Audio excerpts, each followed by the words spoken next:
le premier ragal du Sénégal c'est Ousmane Sonko. La preuve ba ngeen ko déggee muy wax ne oui dem naa seetaani dem naa gisi sama yaay tàggu naa ko waxtaan naa ak moom nangam loolu si dégg dafa dem fële toog dafa dem fële toog c'est juste pour vous dire nit ki lan ko dégg muy xëbëri di ubbi dënn dara nekk fa mbaqat la boo xam ne bu nee tëll mu départ ku ne gis na vidéo mi nga xam ne mu ngay dugg ci News for the first time in the Bundesliga. What's it going to be? And he's had a look at it, the referee. Ousmane Sonko, je lui dis du courage. Je lui dis gagnez-le. Et je suis certain qu'il est en train de faire face et il continuera à faire face. man dama gëm ne Ousmane Sonko dafa bokk ci ñi nga xam ne dañ leen yabal ñu bokk ci ñi xeex pour Sénégal. Ousmane Sonko dafa jox sénégalais yi lépp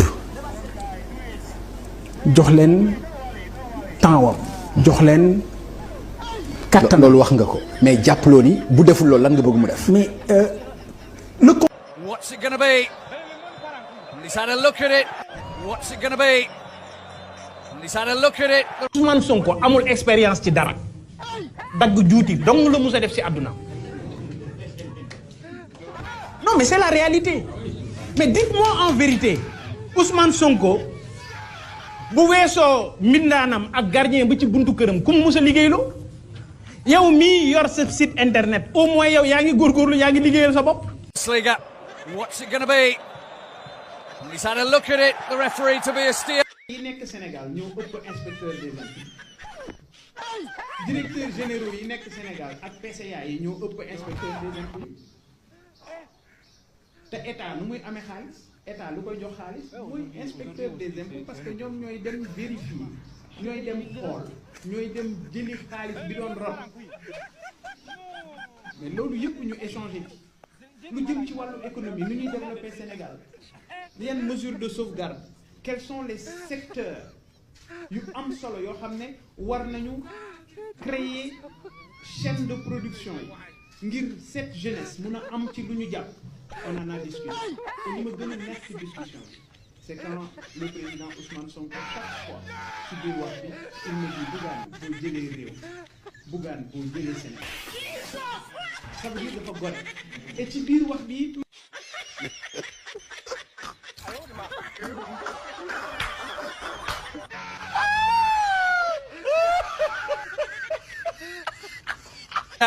What's it going to be? And he's had a look at it, the referee to be a steer. ma wan la nag ma wan la ko. ok essence la ñu yokk. super carburant bi essence bi. d'accord super bi la ñu yokk.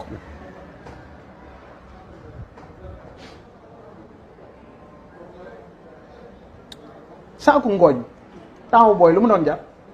jàmbaar xam nga lan mooy suma objectif jàll ma ne ko xam nga lan mooy suma objectif mooy su ma nekkee président de la République du Sénégal bu ñu nee bu nit nee Guèye laa sant dañ naan la Guèye ban la boo nee Guèye Dany ñu ne sallallahu alayhi wa sallam.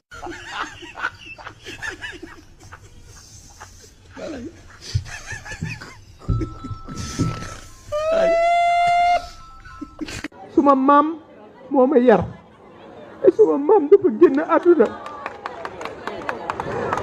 alors merci non merci suma avoir une pensée pieuse à l'endroit d'une personne exceptionnelle.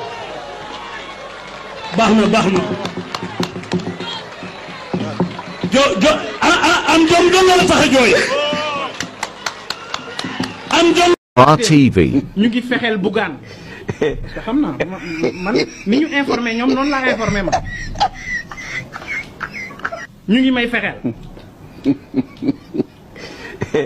mais tas nañu parteem. ci estimation bi ñu mujj def dañ ñëwoon 6.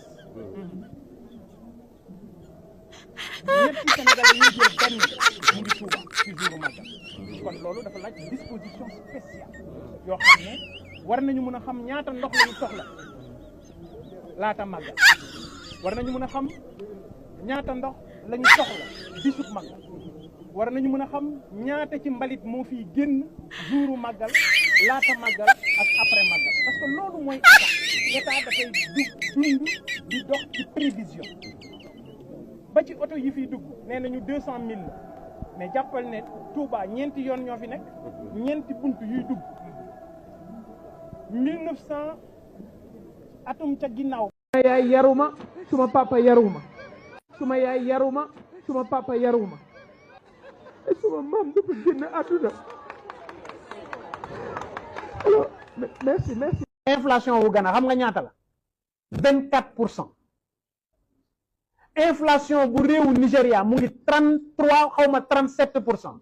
ça veut dire quoi tey jii boo yoroon butéelu ndox bii muy jàll 1000 francs bu inflation amee 37% boo moytuwul dana jar 3700 francs maanaam njëg yi ci boppam day yokku parce que xaalis bi ngay tiire ci sa biir réew. yi wër di véhiculer message yooyu du ñenn lu mooy les jeunes de Pastef ñoom ñi nekk ci loolu ak di ko wax ci réseaux sociaux yi rek la ñuy toll di ko wax mais li wóor mooy yow xam nga ma ku ci jàkkaarloog man wax ma loolu ma doxaan sa ndey yow xam nga loolu.